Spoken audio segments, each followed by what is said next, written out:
ആ നിലക്കുള്ള ഒരു പോളിംഗ് ശതമാനത്തിന് അതിന്റെ കണക്കുകൾ കണ്ടില്ല എന്നുള്ളതാണ്. പിരായിരി പഞ്ചായത്തിലും കണ്ണാടി പഞ്ചായത്തിലും ഏതാണ്ട് 20,000-ൽ പരം വോട്ടിന്റെ കുറവാണ്. ഈ ഉള്ള വോട്ടിനെ കുറവ് അല്ലെങ്കിൽ പോൾ ചെയ്യേണ്ടതും പോൾ ചെയ്തതും തമ്മിലുള്ള വ്യത്യാസം നോക്കുമ്പോൾ 10,000-ൽ പരം 20,000-ൽ പരം വോട്ടിന്റെ വ്യത്യാസമുണ്ട്. അത് ഏത് വിധത്തിൽ ബാധിക്കുന്നു? രാഹുൽ മാങ്കൂട്ടത്തിൽ തിരികെ വരുന്നു. 258 വോട്ടിന് മുന്നിൽ പാലക്കാട് രാഹുൽ മാങ്കൂട്ടം ഒന്നാം സ്ഥാനത്തേക്ക് എത്തുന്നു. 258 വോട്ടിന് മുന്നിൽ പാലക്കാട് രാഹുൽ മാങ്കൂട്ടം എത്തുന്നു. ഇത് ഒരു ട്രെൻഡ് ഏത് വിധത്തിലായിരിക്കും എന്നതിനെ കുറിച്ചുള്ള ഒരു സൂചന പോലും നൽകാതെയാണ് പാലക്കാട് ഇത്തരത്തിൽ ആ നമ്പറുകൾ മാറി മറിയുന്നത് എന്നുള്ളതാണ്, ഫലം മാറി മറിയുന്നത് എന്നുള്ളതാണ്. 258 വോട്ടിന്റെ ലീഡ് എന്ന് പറയുമ്പോൾ കൃത്യമായും 1116, 1300, 258 കൃത്യമായും ആ വോട്ട് മറികടക്കാൻ അവിടെ സാധിച്ചിട്ടുണ്ട് എന്നുള്ളതാണ്.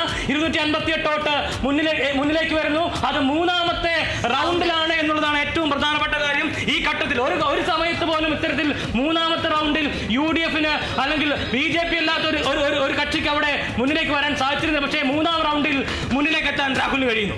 രാഹുൽ മാങ്കൂട്ടത്തിൽ 258 വോട്ടുകൾക്ക് പാലക്കാട് മുന്നിൽ. രാഹുൽ പറയുന്നു തിരുമ്പി വന്നിട്ട് എന്ന് സൊല്ല് എന്ന് തൽക്കാലത്തേക്കെങ്കിലും രാഹുൽ ഇപ്പോൾ പറയാമെന്നുള്ളതാണ് ഏറ്റവും പ്രധാനപ്പെട്ട കാര്യം. 258 വരെങ്കിൽ 258 വോട്ടിന് ഇപ്പോൾ കുറച്ചു നേരത്തേക്കെങ്കിലും ആ ഒരു ലീഡ് നില ഉയർത്താൻ കഴിയുന്നു. നേരത്തെ മിന്നിമറഞ്ഞു പോവുകയായിരുന്നു രാഹുൽ മാങ്കൂട്ടമെങ്കിൽ ഇപ്പോൾ അല്പസമയമായി ആ 258 എന്ന നിലയിൽ കോൺഗ്രസിന് മുന്നേറാൻ കഴിയുന്നു. കൃഷ്ണകുമാറിന് അടിപതറി തുടങ്ങിയോ?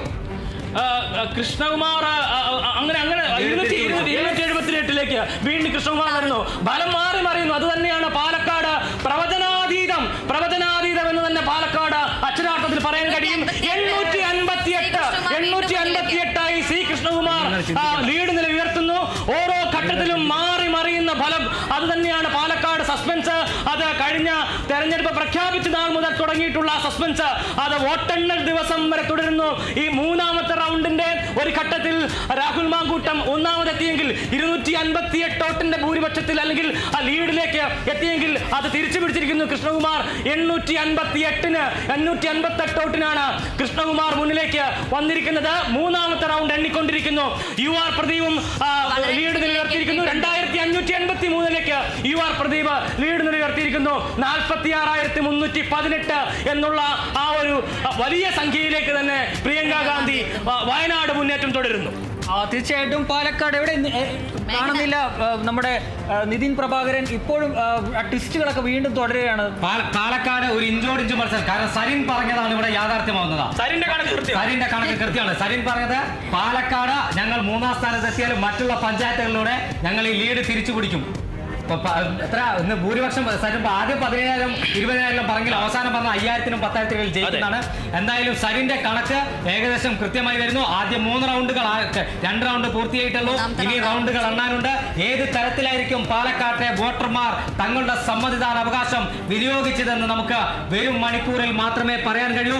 അത്തരത്തിൽ വലിയൊരു ട്വിസ്റ്റാണ് പാലക്കാട്ടെ വോട്ടർമാർ കാത്തുവെച്ചത്. രണ്ട് റൗണ്ട് പൂർത്തിയാകുമ്പോൾ 3000 വോട്ടിന്റെ ഭൂരിപക്ഷമെങ്കിലും ഇല്ല എങ്കിൽ BJP 3000 വോട്ടിന്റെ ഭൂരിപക്ഷത്തിലേക്ക് എത്തിയില്ലെങ്കിൽ പ്രതീക്ഷയുണ്ടെന്ന് കൃത്യമായിട്ട് ആ കണക്കിലേക്ക് തന്നെയാണ് കാര്യങ്ങൾ. അവർ കണക്കുകൾ വെച്ചാണ് അന്ന് സംസാരിച്ചത്. അവർക്കറിയാം അവരുടെ വോട്ടുകൾ ഏതാണ്ട് 40,000 LDF-ന്റെ വോട്ടുകൾ അവിടെ ഉള്ളതാണ്. അത് കഴിഞ്ഞ തവണ 35,000 വോട്ടുകൾ പോൾ ചെയ്യപ്പെട്ടു. ഇത്തവണ അവർക്ക് ഉറപ്പുണ്ട് 40,000 വോട്ടുകൾ അവിടെ LDF ക്യാമ്പിൽ നിന്നുള്ള വോട്ടുകൾ അവിടെ പോൾ ചെയ്യപ്പെട്ടിട്ടുണ്ട്.